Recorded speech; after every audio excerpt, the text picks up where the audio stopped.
पहिले कसं म्हणायचे हे मांग, हे मार, हे मारवाडा, तसं हे होणार नाही. आता आपण सगळे संगत चालणार आहे. अहिल्यानगर जिल्ह्यातल्या नेवासा तालुक्यातलं सौंदाळा हे गाव गावकऱ्यांनी पुढाकार घेत जात मुक्त गाव म्हणून घोषित केलं. गावकऱ्यांनी तसा ठरावच 5 फेब्रुवारीला एका विशेष ग्रामसभेत पारित केला. ठरावामध्ये प्रामुख्याने आम्ही असा उल्लेख केला आहे की जे काही सार्वजनिक ठिकाणं आहेत त्या ठिकाणी कुठेही जातीय तेढ निर्माण होणार नाही किंवा जातीचा उल्लेख होईल असं काही कुणीही वागायचं नाही. या ठरावामध्ये जाणीवपूर्वक समता, बंधुत्व हे जे आपल्याला संविधानाने दिलेले शब्द आहेत त्याचं तंतोतंत कसं पालन होईल हे एक बघितलंय. आपण बघतोय सोशल मीडियावर आता सध्या जो तो ज्याच्या जातीचाच फंडा राबवताना दिसतोय आणि दुसऱ्याच्या जातीला कमी कसं लेखता येईल, ते आपल्यापासून चुकीचे कसे आहेत, वाईट कसे आहेत, आपण त्यांच्यापेक्षा श्रेष्ठ कसं आहोत हाच दाखवण्याचा उद्देश असतो. तर तशा कुठल्याही पोस्ट सोशल मीडियावर आपल्या गावातील लोकांनी टाकायच्या नाहीत.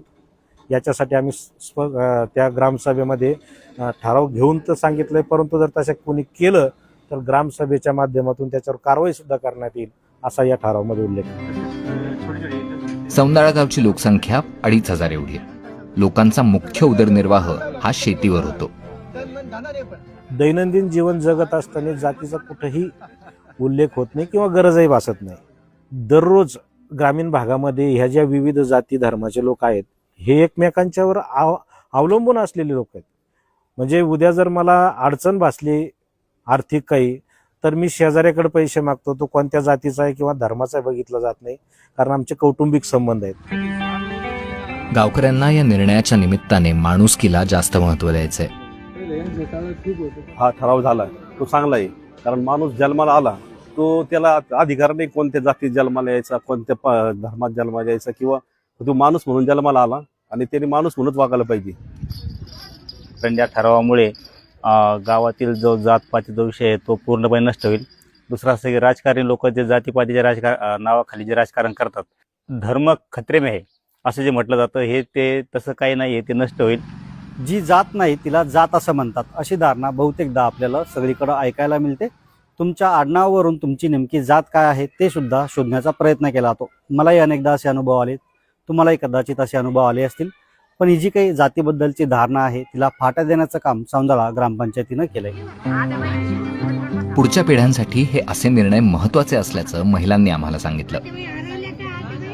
आता पुढच्या पिढीला ही जातपात केली नाही काय पाहिजे, कारण की मुलं शाळेत जर जाताना नाही का उच नीच हे असं समजतात.